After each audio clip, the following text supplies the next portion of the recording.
विषय है हमारा राजभाषा, राष्ट्रभाषा और संपर्क भाषा के रूप में हिंदी।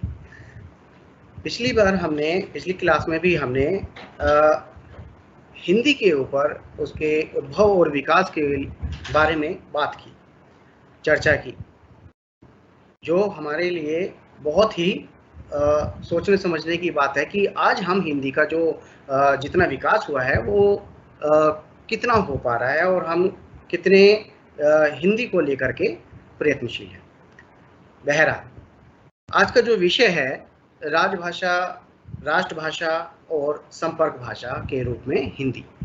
शुरुआत करते हैं हम कि वैसे तो देखा जाता है कि भाषा के जो विविध रूप हैं, जैसा कि मैंने यहाँ पे दिखाया भी है कि भाषा के विविध रूप हैं। आपने बहुत सी भाषाएं सुनी होंगी, बहुत सी भाषाएं बोली होंगी, जैसे कि सामान्य बोली, सामान्य भाषा के रूप में कोई बोली है, कोई विभाषा है, भाषा की बात कर लो, कोई भी भाषा ले लो।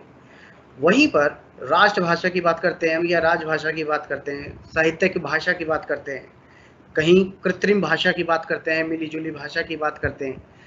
इन भाषा के अलावा केवल राजभाषा और राष्ट्रभाषा, हम इन दो भाषा के अतिरिक्त एक संपर्क भाषा के बारे में यहाँ पर आज विवेचन करने जा रहे हैं। तो शुरुआत करते हैं राष्ट्रभाषा और राजभाषा। सबसे पहले हम यहाँ पे ये बताना चाहता हूँ कि जो राष्ट्रभाषा और राजभाषा, इन दोनों में आखिर अंतर कितना है, दोनों में आखिर कितनी समानताएं हैं, दोनों की विशेषताएं क्या हैं और दोनों का उद्भव या हम कह सकते हैं कि जो प्रयोग या उसकी संरचना है वो किस प्रकार हम देख सकते हैं। बहरहाल बात करते हैं राष्ट्रभाषा और राजभाषा, दोनों को मिला जुला रूप कि हम राष्ट्रभाषा और राजभाषा को किस प्रकार आज देखते हैं, उसके ऊपर चर्चा करते हैं, विवेचन करते हैं। देश की भाषा ही राजनीतिक, धार्मिक, साहित्यिक आदि कारणों से समग्र राष्ट्र के सार्वजनिक प्रयोग में आ जाती है। उसमें देश की संस्कृति एवं उसमें बद्ध मूल आदर्शों की अन्विति होती है तथा उसकी प्रकृति और उसके संपन्न साहित्य में यह सामर्थ्य होती है कि देश की अन्य भाषाओं को बिना उनकी प्रगति के बाधक हुए अपने साथ ले चल सके। तो कहने का तात्पर्य यहाँ पर यही है कि एक भाषा जो जैसे एक रेलगाड़ी है या हम कोई भी हाथ गाड़ी ले लो या कोई कुछ भी कह लो, उसमें एक इंजन होता है जो अपने साथ में बाकी सभी गाड़ी के डब्बों को अपने साथ लेकर के बहाव के साथ में ले जाता है या ढो करके खींच के ले जाता है। उसी प्रकार हमारी मातृभाषा या फिर किसी भी राज्य की मातृभाषा कह लो या कोई एक ऐसी प्रबुद्ध और प्रसिद्ध या जिसमें परिनिष्ठित भाषा के रूप में हम बात कर सकते हैं, कोई ऐसी एक भाषा जिसमें समग्र साहित्य या फिर एक पूरे देश की अस्मिता को हम देख सकते हैं। कोई एक ऐसी भाषा जो अन्य भाषा या अन्य बोलियां या अन्य उपबोलियों के साथ में अपने उनको साथ में लेकर के आगे बढ़े, ऐसी कोई भाषा। तो चाहे वो क्षेत्र कोई भी हो, हर क्षेत्र में उसका कहीं ना कहीं समागम होता है और वो अपने साथ में अन्य भाषाओं को लेकर के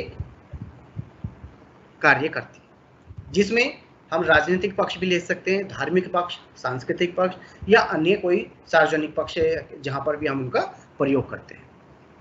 हिंदी जो राष्ट्र की राष्ट्रभाषा हुई है, राजनीतिक और सांस्कृतिक कारणों से देश भर में प्रचलित है। जाहिर है कि 1947 के बाद जब भारत स्वतंत्र हुआ, स्वतंत्र के पश्चात राष्ट्रभाषा की बहुत ज़रूरत हुई।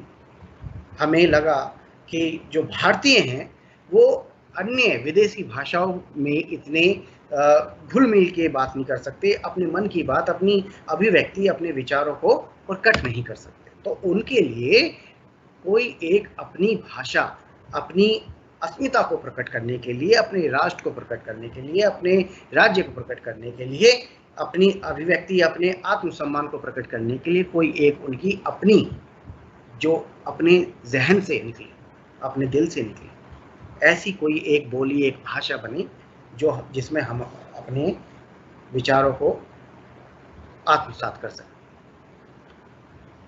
वो काम किया यहाँ पर राष्ट्रभाषा। राष्ट्रभाषा यानी कि जो एक राष्ट्र में, पूरे राष्ट्र में कहीं ना कहीं किसी न किसी रूप में, जो हमारा हिंदी रूप है, वो हर एक राज्य में छुट-पुट रूप में, मिश्रित रूप में, ये जो हम कह सकते हैं दक्षिणी क्षेत्र हैं, भारत का जो दक्षिणी क्षेत्र है, वहाँ पर कहीं ना कहीं अन्य तमिल, तेलुगु या अन्य कन्नड़, अन्य भाषाओं से अलग एक राष्ट्रभाषा भी, जो हम हिंदी कहते हैं, हिंदी का भी प्रचार प्रसार हुआ, जिसमें सभी ने भाग लिया, जो एक आंदोलन के रूप में फैली। यह दिल्ली निवासी मुसलमान शासकों के साथ समस्त भारत में फैल गए।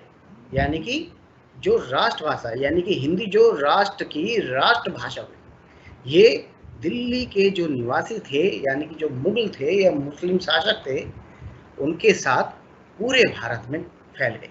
और बहुत दिनों बाद स्वतः कश्मीर से कन्याकुमारी तथा अटक से कटक तक पारस्परिक विचार विनिमय का माध्यम बने। धार्मिक जनों तथा साधु संतों द्वारा भी सांस्कृतिक आदान प्रदान का माध्यम हिंदी को ही प्राप्त हुआ था। अनेक विरोधों के होते हुए भी हिंदी को राष्ट्रभाषा का पद प्राप्त हुआ और क्रमशः बंगाली, मराठी, गुजराती, तमिल, तेलुगु, मलयालम और कन्नड़ जैसी अहिंदी क्षेत्रों में भी लोकप्रिय होती जा रही थी। जैसे कि अभी बताया कि भारत के दक्षिणी क्षेत्र में, जहाँ पर ये अन्य बोली के रूप में भी बोली जाती है, मातृभाषा के रूप में, वहाँ पर भी हिंदी जो राष्ट्र की भाषा थी वो राष्ट्रभाषा के रूप में फैली और उसने अपना प्रचार प्रसार किया। हिंदी का राष्ट्रभाषा के रूप में विकास प्रस्तुत करते हुए डॉक्टर शिवराज वर्मा ने हिंदी की व्यापकता संपूर्ण देश के क्षेत्रों में प्रदर्शित की। मुस्लिम शासनकाल के दिनों में भी हिंदी की सामान्य बोलचाल की भाषा बिल्कुल वैसे ही बनी रही, क्योंकि उस समय, जैसे हमने पिछली कक्षा में बताया था कि उर्दू, फारसी और तुर्की, ये जो भाषाएं थी, मुगल के साथ में या पश्तो की जो भाषा थी, इनके साथ में, विदेशियों के साथ में भारत में आई ज़रूर, लेकिन वो सिर्फ एक तबके तक, उच्च तबके तक ही सीमित रही। आम जन के पास में वो नहीं पहुंच पाए। आम जन के मन में जो पहुंच पाई, जिसने जगह बनाई, वो थी हिंदी, राष्ट्रभाषा हिंदी। हर एक जन, आम जन, भारत का एक आम जन, एक छोटे से छोटा या गरीब से गरीब तबके का व्यक्ति अब हिंदी को अपनी राष्ट्रभाषा, अपनी भाषा मान के अपनी अभिव्यक्ति करने लगा। जैसे कि भी बताया कि जो मध्यकाल था, यानी कि मुस्लिम साम्राज्य का काल, उस समय भी उर्दू और तुर्की या अरबी, इन भाषाओं का प्रचलन उच्च तबके तक ही था, निम्न तबके तक वो नहीं आता। बहरहाल मुस्लिम साम्राज्य यहाँ दीर्घ काल तक रहा, परंतु उनकी भाषा फारसी लोक भाषा कभी नहीं बन पाई और मुस्लिम शासनकाल में भी राजभाषा फारसी के साथ हिंदी भी चलती रही। ईस्ट इंडिया कंपनी ने भी यह परंपरा सन 1830 ईस्वी तक जारी रखी, जैसे कि उन्होंने अंग्रेजी को भारत की संपर्क भाषा के रूप में स्थापित किया और संपर्क भाषा के साथ साथ उसे प्रथम भाषा के रूप में उसका प्रचार प्रसार किया। और हिंदी उस समय अंग्रेजी के साथ में द्वितीय भाषा, दूसरी भाषा के रूप में बन के रह गई। लेकिन स्वतंत्रता प्राप्ति के पश्चात हिंदी पूर्ण स्वतंत्र होकर राष्ट्रभाषा का दर्जा प्राप्त करी। तो बात करते हैं हम राजभाषा। 19वीं शती का जो समय है हिंदी के सर्वतोमुखी विकास की दृष्टि से महत्वपूर्ण है, यानी कि चहुओं ओर से वो विकास वहां पर देखा जाता है। खड़ी बोली गद्य का निर्माण इसी काल में हमें देखने को मिलता है। राष्ट्रीय विकास में उस देश की राष्ट्रभाषा के अतिरिक्त वहां की राजभाषा का भी विशिष्ट महत्व माना गया। दोनों में अंतर यह है कि राष्ट्रभाषा किसी राष्ट्र की आत्मा है और राजभाषा वहां का मुख है। यानी आत्मा और मुख में अब दोनों में कहीं ना कहीं अंतर संबंध है। राष्ट्रभाषा किसी राष्ट्र की, किसी देश की एक आत्मा मानी जाती है और राजभाषा उसमें क्या गया कार्यालय या अन्य जो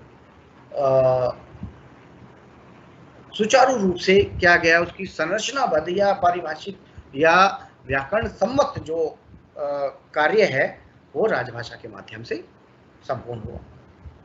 राष्ट्रभाषा का विकास स्वतः स्फूर्त और प्रवाहमान होता है, जबकि राजभाषा शासन तंत्र की नीतियों के संयोजन का साधन है। तो इसमें देखते चलना कि ये क्या कहना चाह रहे हैं यहाँ पर कि राष्ट्रभाषा का विकास प्रवाहमान है, अपने आप वो बहती चली जाती है एक नदी की तरह, एक जन से दूसरे जन के पास में अभिव्यक्ति का कारण हिंदी राष्ट्रभाषा के रूप में फैलती चली गई। लेकिन जब राजभाषा की बात आती है तो वो शासन तंत्र के जो नीतियां हैं वहीं पर कहीं ना कहीं गुट मिलकर रह जाती है। शासक और शासित के बीच फैले अंतराल को समाप्त करने में राजभाषा ने एक सहायक का काम किया। पराधीन भारत, यानी कि जब मुगल काल में मुगलों के पराधीन था भारत, उस समय की बात है कि पराधीन भारत में मुगल काल में फारसी और अंग्रेजी राजत्व काल में अंग्रेजी भारत की राजभाषा थी। आक्रांत अपनी सुविधा के लिए बाहरी भाषा को राजभाषा के रूप में थोप देता है, किंतु उसे राष्ट्रभाषा का पद जनमानस के व्यवहार के बिना नहीं मिलता। स्वाधीन भारत के नए प्रजातांत्रिक शासन तंत्र में प्रजोन्मुखी शासन नीति के लिए एक भाषा ऐसी भी सर्वमान्य होनी चाहिए जिसे शासक और शासित दोनों स्वीकार करें। संविधान निर्माताओं ने निर्णय लिया था कि राजभाषा नागरी में लिखी हिंदी होगी तथा जो 15 वर्षों तक सह राजभाषा के रूप में अंग्रेजी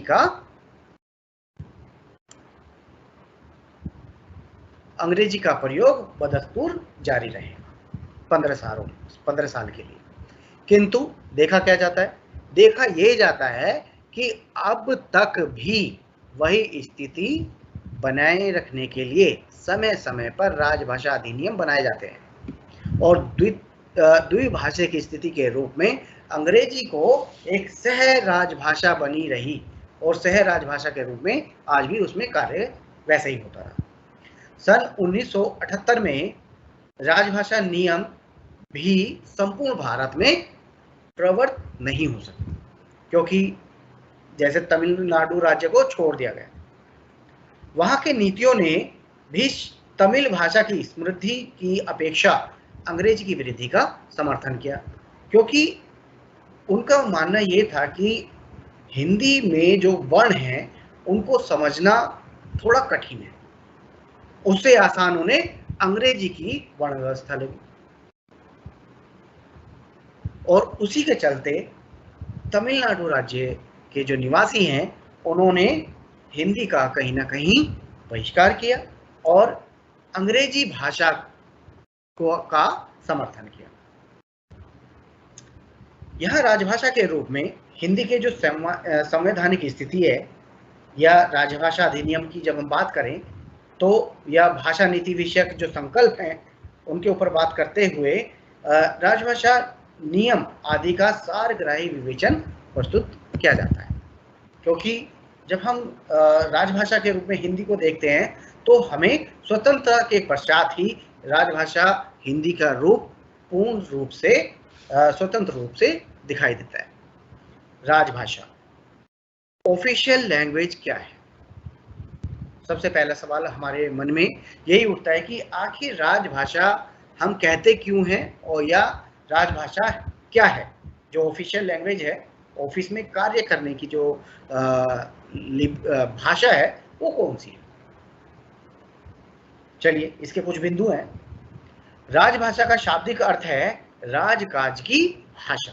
ध्यान रखना कि जो काम करने के लिए जो राज व्यवस्था है, यानी कि जो सरकारी कामकाज है, उसमें कार्य करने के लिए जो जो परंपरा है, उस कार्य को करने के लिए राजभाषा की आवश्यकता पड़ी। यानी कि जो भाषा राजकाज की भाषा बनी, जो भाषा देश के राजकीय कार्यों के लिए प्रयुक्त होती है, वह राजभाषा कहलाती है। राजाओं नवाबों के जमाने में इसे दरबारी भाषा कहा जाता था।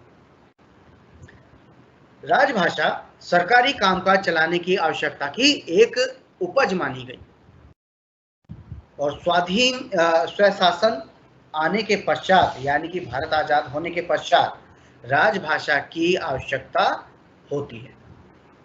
प्राय राजभाषा राष्ट्रभाषा ही स्वशासन आने के पश्चात राजभाषा बन जाती है। भारत में भी राष्ट्रभाषा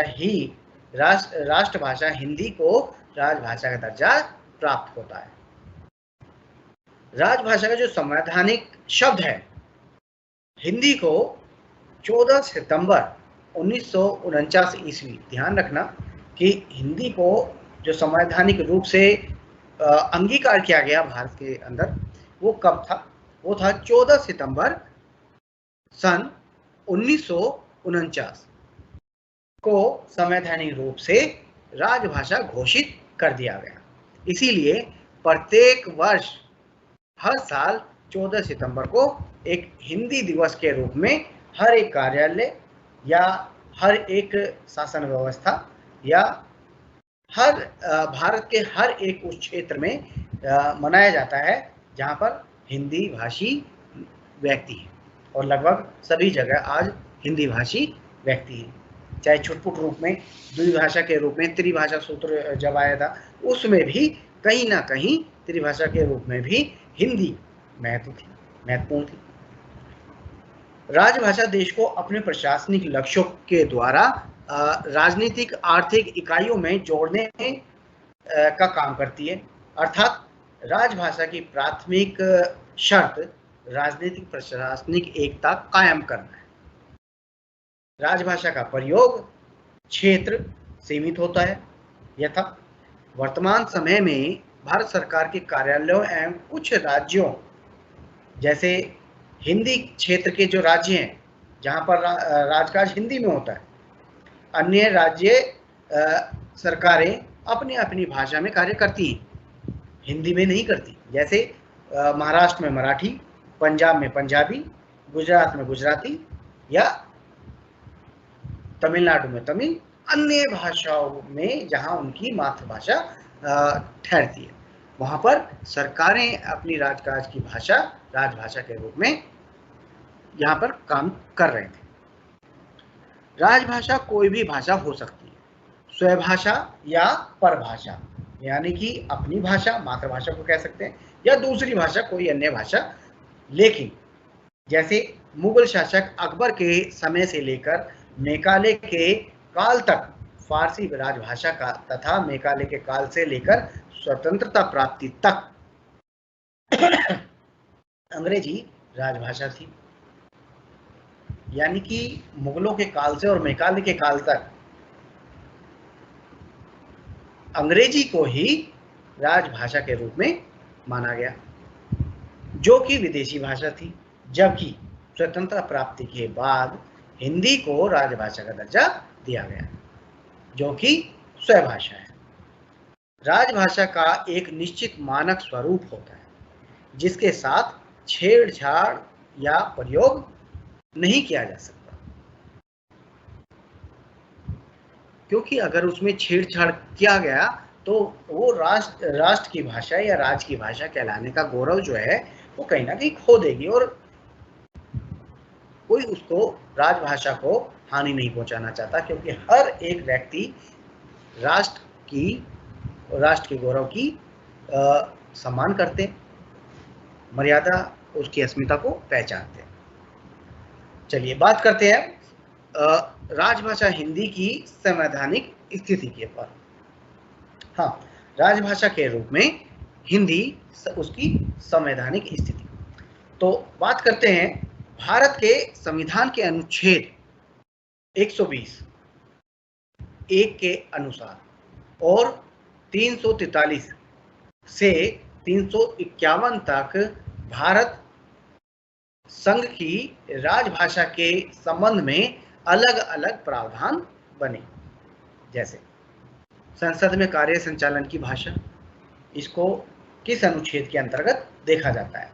संविधान के अनुच्छेद 120(1) में यह व्यवस्था है कि अनुच्छेद 348 के उपबंधों के अधीन संसद की कार्यवाही हिंदी अथवा अंग्रेजी में होगी, परंतु राज्यसभा का सभापति या लोकसभा का अध्यक्ष इस रूप में कार्य करने वाला व्यक्ति किसी सदस्य को जो हिंदी या अंग्रेजी में अपने को पर्याप्त रूप से अभिव्यक्त नहीं कर सकता, सदन को अपनी मातृभाषा से संबोधित करने की अनुमति दे सकेगा। ठीक है, यानी कि जो लोकसभा अध्यक्ष हैं वो, या उन्हीं को सभापति कहा जाता है, राज्यसभा के सभापति और लोकसभा का अध्यक्ष इन्हीं को माना जाता है। तो इनको एक अधिकार है कि यदि राज्यसभा में बैठे हुए जो सांसद हैं वो अपने अपने राज्य की भाषा, अन्य भाषा की जो राजभाषा है उसमें अपना वक्तव्य ना दे करके सभापति से अनुमोदन करते हैं, सभापति से स्वीकृति लेते हैं कि हम अपनी मातृभाषा में संबोधन करना चाहते हैं। और ये सभापति या लोकसभा अध्यक्ष जो हैं उनको अधिकार होता है कि वो उसकी स्वीकृति दें या ना दें, तो वो स्वीकृति दे देते हैं। और हर एक व्यक्ति जो वहाँ पर बैठे होते हैं वो उनको अधिकार मिल जाता है कि अपनी मातृभाषा में भी संबोधन कर सकते हैं। इसी अनुच्छेद के खंड 2, खंड 1 सभापति का अधिकार हुआ। इसी अनुच्छेद के खंड 2 यानी कि खंड 120, अनुच्छेद 120 का 2 में यह व्यवस्था थी कि जब तक संसद विधि द्वारा अन्यथा उपलब्ध न करे तब तक संविधान के लागू होने के 15 वर्ष के पश्चात यह अनुच्छेद ऐसे प्रभाव होगा मानो कि अंग्रेजी में शब्द उसमें से लुप्त कर दिए गए हों। ठीक है, यानी कि कुछ शब्द वहां से या अंग्रेजी के जो शब्द हैं वहां से कहीं हटा दिए गए। ये खंड 2 में है। लेकिन 15 वर्ष पूरे होने के पहले ही राजभाषा अधिनियम 1963 की धारा 3 के अधीन यह व्यवस्था की गई कि संविधान लागू होने के 15 वर्ष बाद अर्थात 26 जनवरी 1965 के बाद भी संसद में हिंदी के अतिरिक्त अंग्रेजी का प्रयोग बदस्तूर जारी रहा या जारी रखा जाएगा, क्योंकि अब इसी में कामकाज होने लगा। सहायक भाषा के रूप में, संपर्क भाषा के रूप में कार्य किया जाने लगा, द्वितीय भाषा के रूप में कार्य किया जाने लगा और इसे द्वितीय राजभाषा का अधिकार प्राप्त हो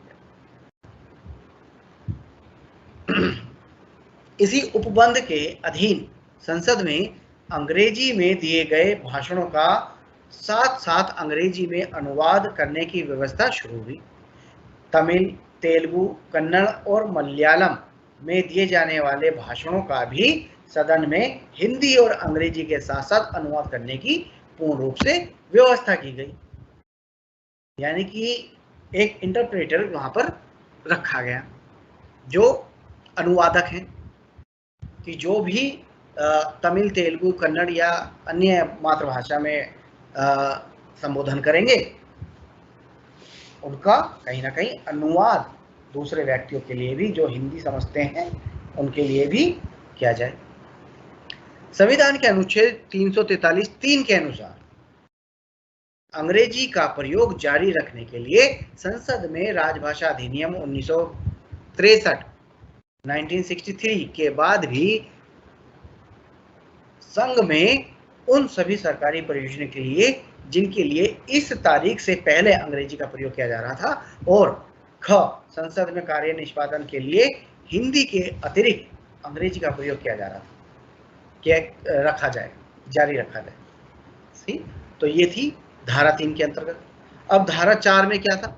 धारा 4 में व्यवस्था की गई कि उक्त धारा 3 के लागू होने के 10 वर्ष बाद लोकसभा के 20 और राज्यसभा के 10 सदस्यों की एक राजभाषा समिति का गठन किया जाए।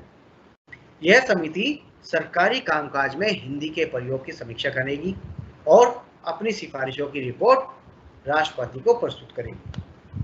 धारा 4 के अंतर्गत यह रिपोर्ट संसद के दोनों सदनों यानी कि राज्यसभा और लोकसभा दोनों सदनों में प्रस्तुत की जाएगी और सभी राज्य सरकारों को भिजवाई जाएगी।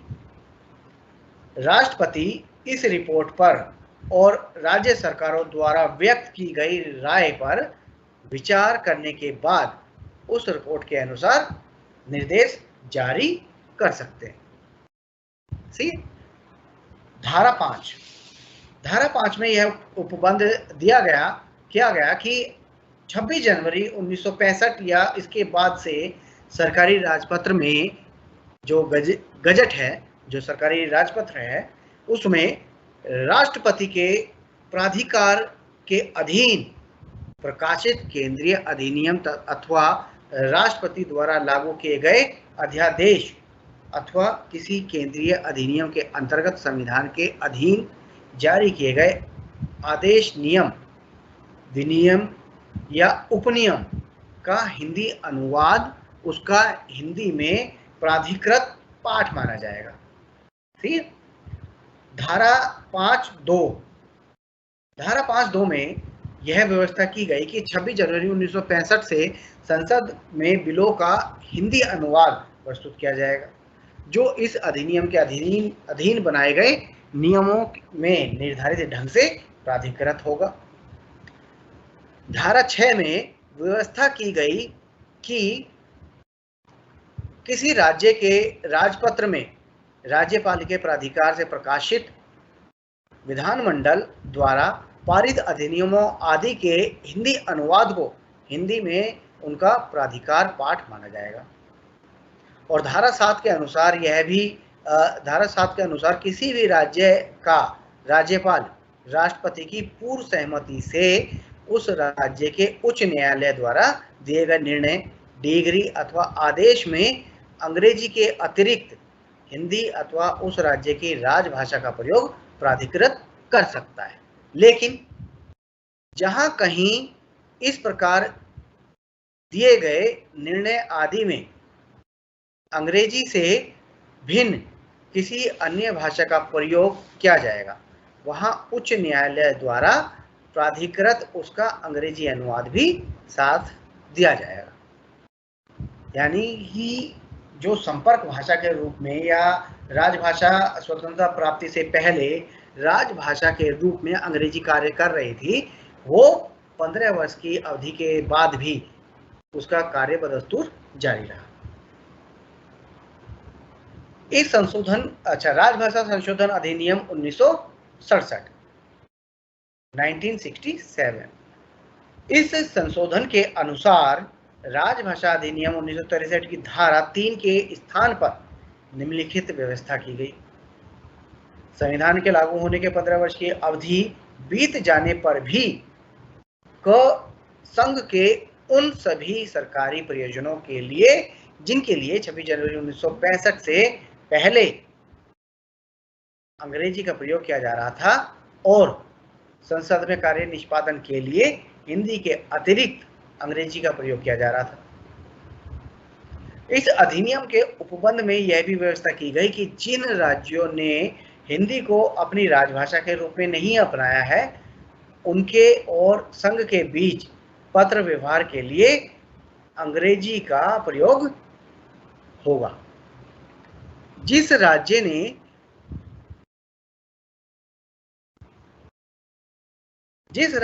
हिंदी को अपनी राजभाषा के रूप में अपनाया है, उसके और किसी ऐसे राज्य के बीच जिसने हिंदी को अपनी राजभाषा के रूप में नहीं अपनाया है, यदि हिंदी में पत्र व्यवहार किया जाता है तो हिंदी में लिखे गए पत्र के साथ उसका अंग्रेजी अनुवाद भी भेजा जाएगा।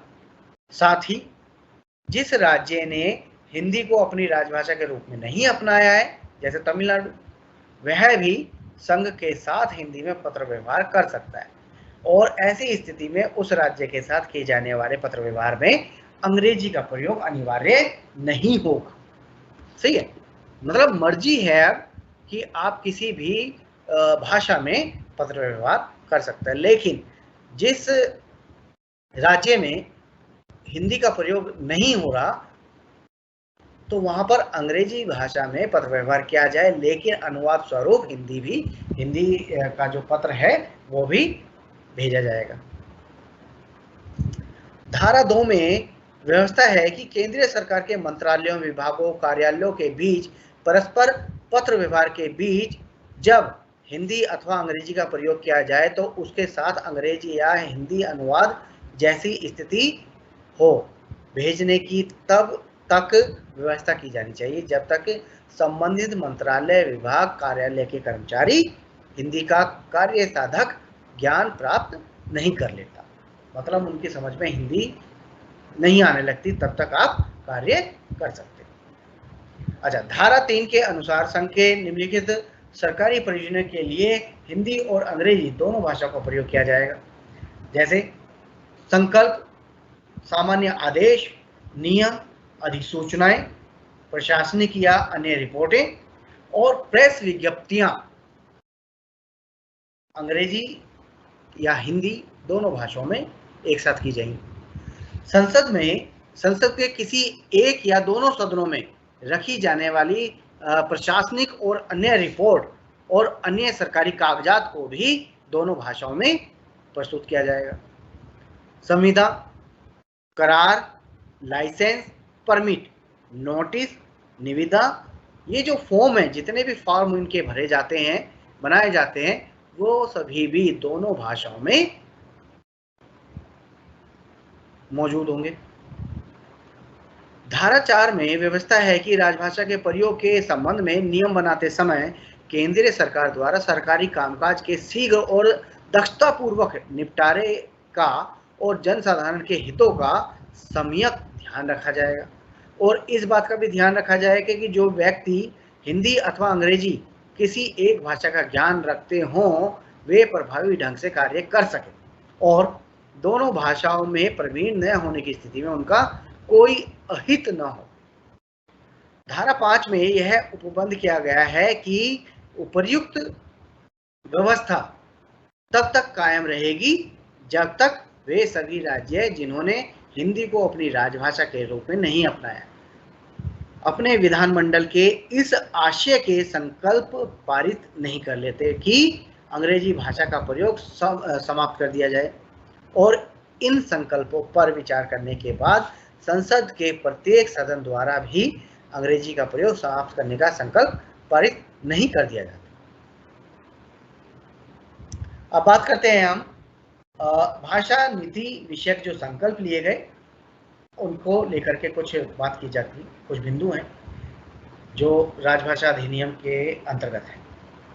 राजभाषा संशोधन अधिनियम 1967 के साथ साथ संसद के दोनों सदनों ने संघ की भाषा नीति के संबंध में एक संकल्प पारित किया, जिसमें सरकार से कहा गया कि हिंदी का प्रसार और विकास करने और संघ के विभिन्न सरकारी परियोजनाओं के लिए हिंदी के प्रगामी प्रयोग में तेजी लाने के लिए एक व्यापक और विस्तृत कार्यक्रम तैयार किया जाए और उसे कार्यान्वित किया जाए कि उपयुक्त संदर्भ में किए गए उपायों और उनकी प्रगति का ब्यौरा देते हुए एक वार्षिक मूल्यांकन रिपोर्ट संसद के दोनों सदनों में प्रस्तुत की जाए। कि सभी राज्य सरकारों के परामर्श से भारत सरकार द्वारा निर्धारित त्रिभाषा फार्मूले के कार्यान्वयन की व्यवस्था की जाए, कि संघ लोक सेवा आयोग के विचार जानने के बाद अखिल भारतीय और उच्चतर केंद्रीय सेवाओं की परीक्षाओं में संविधान की 8वीं अनुसूची में वर्णित सभी भाषाओं और वैकल्पिक माध्यम के रूप में अंग्रेजी के प्रयोग की अनुमति पूर्ण रूप से दे दी जाए। उक्त अधिनियमों एवं संकल्प के आधार पर बनी द्विभाषिक स्थिति का परिहार करने के लिए राजभाषा अधिनियम 1976 लागू किया गया, जो तमिलनाडु को छोड़कर समस्त देश पर यानी पूरे भारत पर लागू हुआ। अब हिंदी की जो संवैधानिक स्थिति थी वो अब क्या थी, क्योंकि संवैधानिक स्थिति के अंतर्गत जो अनुच्छेद 120 से लेकर या 343 से लेकर 351 तक बने, उसमें संवैधानिक स्थिति के रूप में हिंदी और अंग्रेजी को एक साथ कहीं ना कहीं लेकर के काम किया गया, क्योंकि जहां हिंदी का प्रचार हिंदी भाषा में काम किया जा रहा था, राजकाज की भाषा थी, लेकिन हिंदी को समझने वाले कम थे या ना के बराबर थे, तो वहां पर अंग्रेजी को प्रमुखता मिली, और जहां पर अंग्रेजी को ज्यादा समझने वाले थे या अंग्रेजी को नहीं समझते थे, वहां पर हिंदी को ज्यादा प्रमुखता मिली। उसी के चलते अब बात करते हैं हिंदी की संवैधानिक स्थिति व उसकी समीक्षा। स्वतंत्रता के पूर्व जो छोटे बड़े राजनेता राष्ट्रभाषा या राजभाषा के रूप में हिंदी को अपनाने के मुद्दों पर सहमत थे, उनमें से अधिकांश गैर हिंदी भाषी नेता स्वतंत्रता मिलने के उक्त हिंदी के नाम पर बिदकने लगे, यानी कि वो स्वीकृत नहीं कर रहे थे हिंदी को।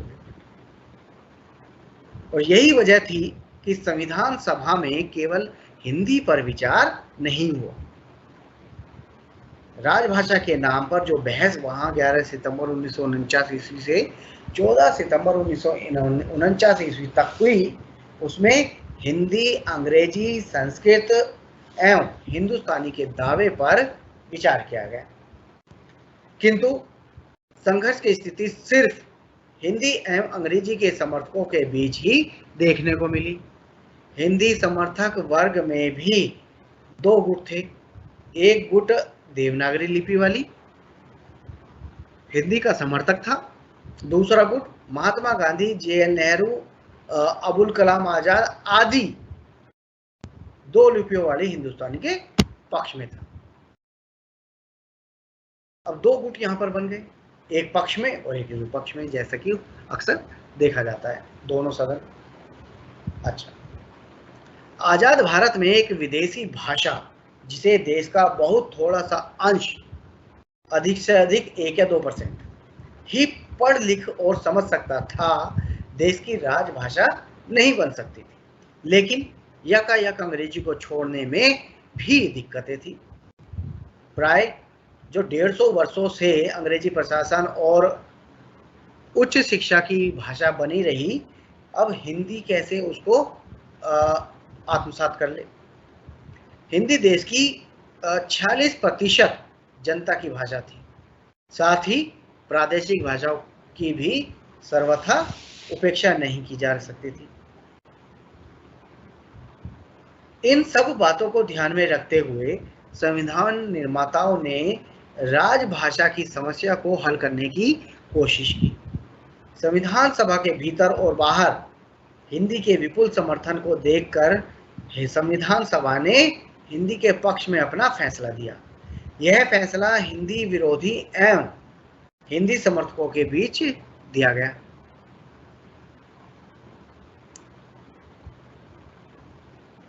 हिंदी विरोधी और हिंदी समर्थक जो थे, जैसे मुंशी आयंगा जो फार्मूला था इनका, इसके द्वारा समझौते की परिणाम स्वरूप सामने आया, जिसकी प्रमुख विशेषता कुछ निम्न बिंदुओं द्वारा यहाँ पर प्रकट की गई है। जैसे हिंदी भारत की राष्ट्रभाषा नहीं बल्कि राजभाषा है।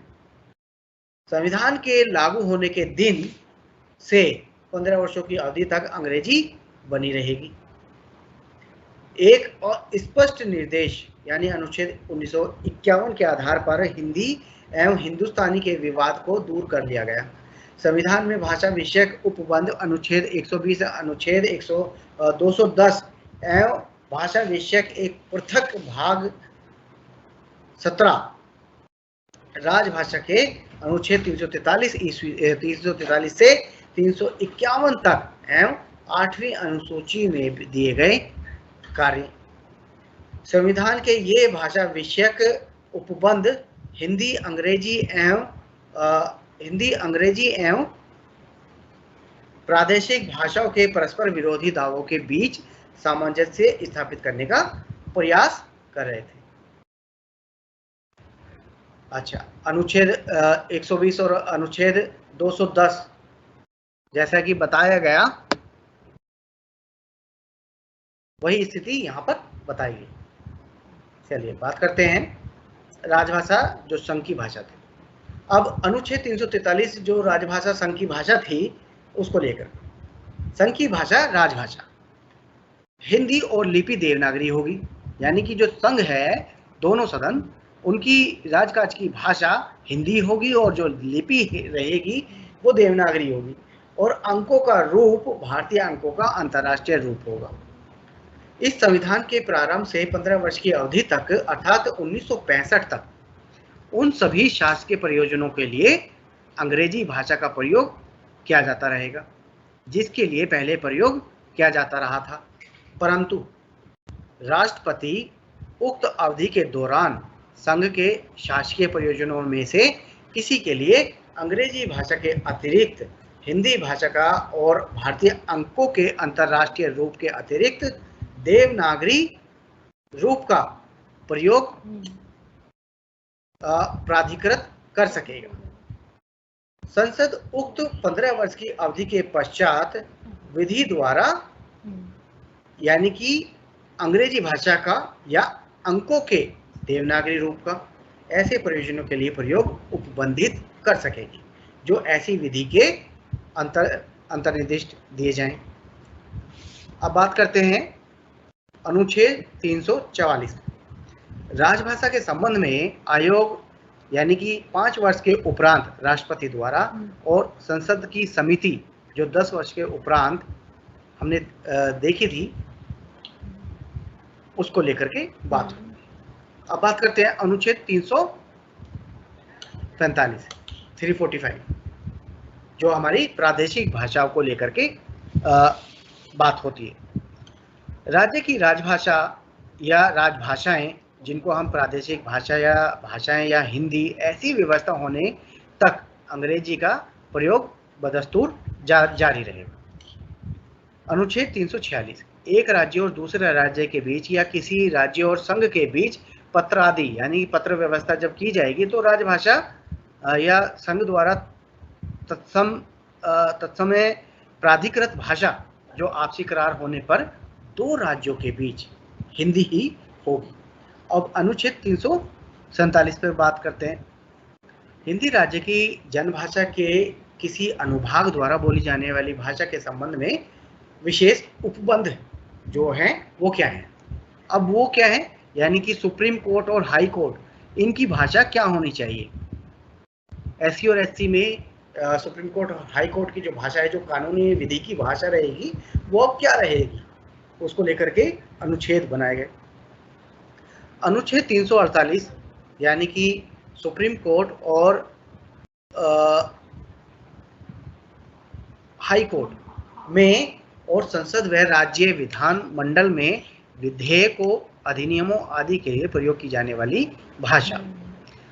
अनुच्छेद 349 भाषा से संबंधित कुछ विधियां अधिनियमित करने के लिए विशेष प्रक्रिया जैसे राजभाषा संबंधी कोई भी विधेयक राष्ट्रपति की पूर्व मंजूरी के बिना पेश नहीं किया जा सकता और राष्ट्रपति भी आयोग की सिफारिशों पर विचार करने के बाद ही मंजूर कर सकेगा कोई भी प्रावधान।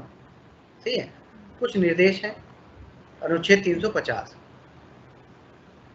व्यवस्था के अनुच्छेद 350 व्यवस्था के निवारण के लिए अभ्यावेदन में प्रयोग की जाने वाली भाषा। भाषाई अल्पसंख्यक वर्गों के लिए प्राथमिक स्तर पर मातृभाषा के शिक्षा की सुविधाएं, भाषाई अल्पसंख्यक वर्गों के लिए विशेष अधिकारी की नियुक्ति जो राष्ट्रपति द्वारा ही संभव है। अनुच्छेद 351 हिंदी के विकास के लिए जो निर्देश हैं वो क्या हो सकते हैं, ये हैं। संघ का यह कर्तव्य होगा कि वह हिंदी भाषा का प्रसार बढ़ाएगा, उसका विकास करे, जिससे वह भारत की सामाजिक संस्कृति के सभी तत्वों की अभिव्यक्ति का माध्यम बन सके और उसकी प्रकृति में हस्तक्षेप के बिना हिंदुस्तानी में और 8वीं अनुसूची में निर्दिष्ट भारत की अन्य भाषाओं में प्रयुक्त रूप, शैली और पदावली को आत्मसात करते हुए जहां आवश्यक या वांछनीय हो वहां उसके शब्द भंडार के लिए मुख्यतः संस्कृत से और गणित अन्य भाषाओं से शब्द ग्रहण करते हुए उसकी समृद्धि सुनिश्चित करें।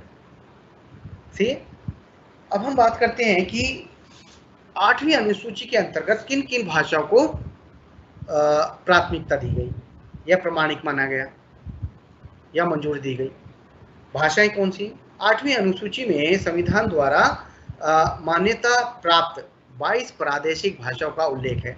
इस अनुसूची में आरंभ में 14 भाषाएं, जैसे पहला है असमिया, बांग्ला, गुजराती, हिंदी, कन्नड़, कश्मीरी, मलयालम, मराठी, उड़िया, पंजाबी, संस्कृत, तमिल, तेलुगु और उर्दू थी।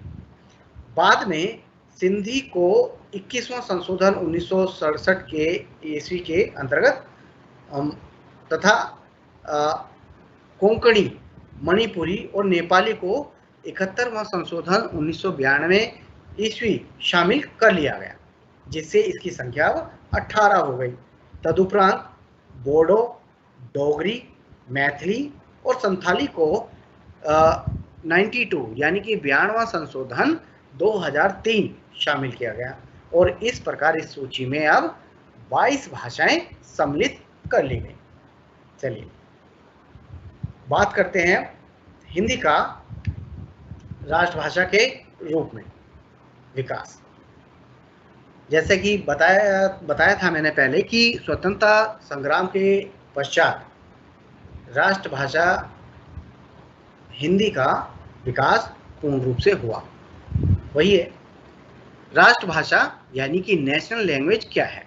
राष्ट्रभाषा का शाब्दिक अर्थ है समस्त राष्ट्र में प्रयुक्त भाषा, अर्थात आम जन की भाषा, जनभाषा। जो भाषा समस्त राष्ट्र में जन जन के विचार विनिमय का माध्यम हो वह राष्ट्रभाषा कहलाती है। राष्ट्रभाषा राष्ट्रीय एकता एवं अंतर्राष्ट्रीय संवाद संपर्क की आवश्यकता की उपज होती है। वैसे तो सभी भाषाएं राष्ट्रभाषाएं होती हैं, किंतु राष्ट्र की जनता जब स्थानीय एवं तात्कालिक हितों एवं पूर्वाग्रहों से ऊपर उठकर अपने राष्ट्र की कई भाषाओं में से किसी एक को चुनकर उसे राष्ट्रीय अस्मिता का एक आवश्यक उपादान समझने लगती है, वह राष्ट्रभाषा कहलाती है। सही है। अच्छा, अब इसमें बात करते हैं हम। राष्ट्रभाषा का स्वरूप बहुत ही लचीला है और इसे जनता के अनुरूप किसी भी रूप में ढाला जा सकता है। अंग्रेजों का योगदान उसमें बहुत महत्वपूर्ण माना गया है। राष्ट्रभाषा सारे देश की संपर्क भाषा होती है। हिंदी दीर्घकाल से सारे देश के जन जन के पारस्परिक संपर्क की भाषा रही है। यह केवल उत्तर भारत की भाषा नहीं बल्कि दक्षिण भारत के आचार्यों जैसे वल्लभाचार्य, रामानुज आदि ने भी इसी भाषा के माध्यम से अपने मतों का प्रचार किया। अहिंदी भाषी राज्यों के भक्त संत कवियों जैसे असम के शंकर देव, महाराष्ट्र के ज्ञानेश्वर या नामदेव, गुजरात के नरसिंह मेहता या बंगाल के चैतन्य आदि महाप्रभु, इनकी जो भाषा थी उसको उसमें भी भाषा को अपने धर्म और साहित्य का माध्यम बनाया था। चलिए, बहरहाल जैसे जॉर्ज ग्रियर्सन है, गिलक्राइस्ट है, मैटकॉफ है, सीटी मैटकॉफ, इन सब ने, या टॉमस रोबक है, इन सब ने मिलकर राष्ट्रभाषा हिंदी के विकास में कहीं ना कहीं सहयोग दिया। हाँ,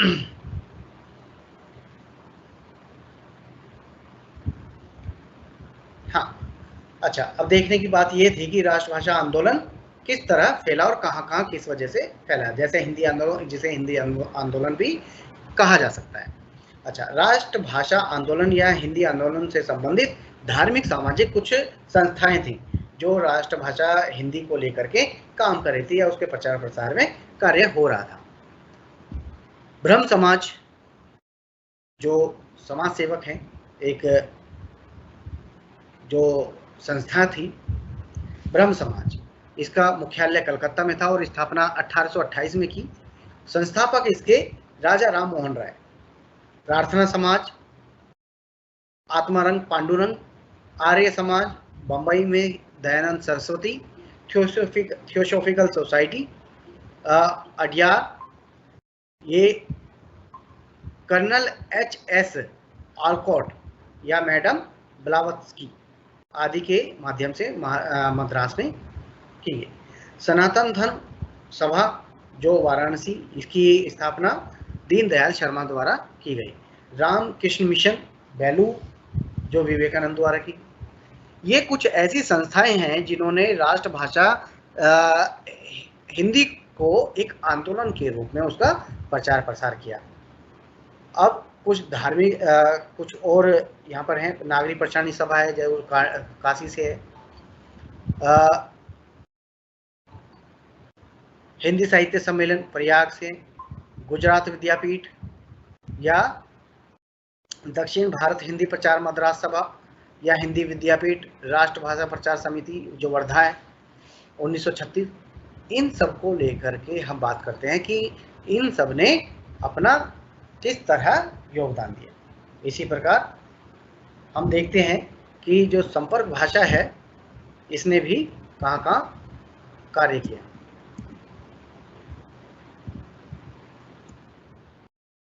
हाँ, संपर्क भाषा के रूप में हिंदी। अभी हमने राष्ट्रभाषा और राजभाषा की बात कर ली है। स्वतंत्रता के पूर्व या स्वतंत्रता के पश्चात हमें राष्ट्रभाषा आंदोलन के रूप में हिंदी का प्रचार प्रसार किया जो जन मानस के जहन तक जाकर के कार्य किया और वही आगे का आने के समय में राजकाज की भाषा बनी जो राजभाषा के रूप में बलवती हुई। अब बात करते हैं संपर्क भाषा की। संपर्क भाषा के रूप में हिंदी। संपर्क भाषा शब्द अंग्रेजी शब्द लिंगुआ फ्रैंस के रूप में व्यवहृत होता है जिसका अर्थ है सामान्य बोली या लोक बोली। हिंदी अपने राष्ट्रीय स्वरूप में ही पूरे देश की संपर्क भाषा बनी हुई है। अपने समिति रूप में राजभाषा के रूप में हिंदी राजकाज के व्यवहार में भिन्न भिन्न भाषाओं के बीच परस्पर संप्रेषण का माध्यम बनी हुई है। भिन्न भिन्न भाषा भाषियों के मध्य परस्पर विचार विनिमय का माध्यम बनने वाली भाषा को संपर्क भाषा कहा जाता है। ठीक है, अब त्रिभाषा सूत्र भी इसी के अंतर्गत आता है और हम देखते हैं कि संपर्क भाषा सर्व स्वीकृत होकर राष्ट्रभाषा बनती है।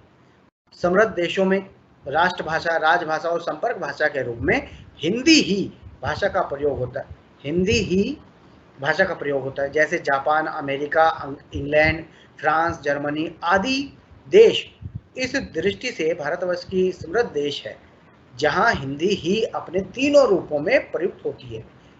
हिंदी चाहे वो राष्ट्रभाषा हो, राजभाषा हो या संपर्क भाषा, तीनों में ही हिंदी का रूप देखने को मिलता है। हिंदी ही राष्ट्रभाषा भी है और राजभाषा भी और संपर्क भाषा भी। विश्व के अनेक देशों में हिंदी का प्रचार प्रसार हो रहा है। हिंदी की गुणवत्ता का अनुभव सभी राजनीतिज्ञों, शिक्षाविदों, विद्वानों, लेखकों और सहृदय सामाजिकों ने किया है, किंतु हिंदी के प्रगामी विकास की दिशा में सबसे बड़ी बाधा प्रयोग और व्यवहार के स्तर पर उपेक्षा और उदासीनता की। तो देखने का अर्थ यही है कि जब हम तीनों भाषाओं की बात करते हैं, भाषा हमारी हिंदी ही है, लेकिन उसके प्रकार, उसके रूप तीन बनाए गए हैं, बन गए थे। राष्ट्रभाषा, राजभाषा और संपर्क भाषा के रूप में हमने हिंदी की चर्चा की। तो आज की क्लास यहीं समाप्त करते हुए आशा करता हूं कि आप सभी को जितनी जितनी जानकारी आज दी गई है वो बहुत सुचारू रूप से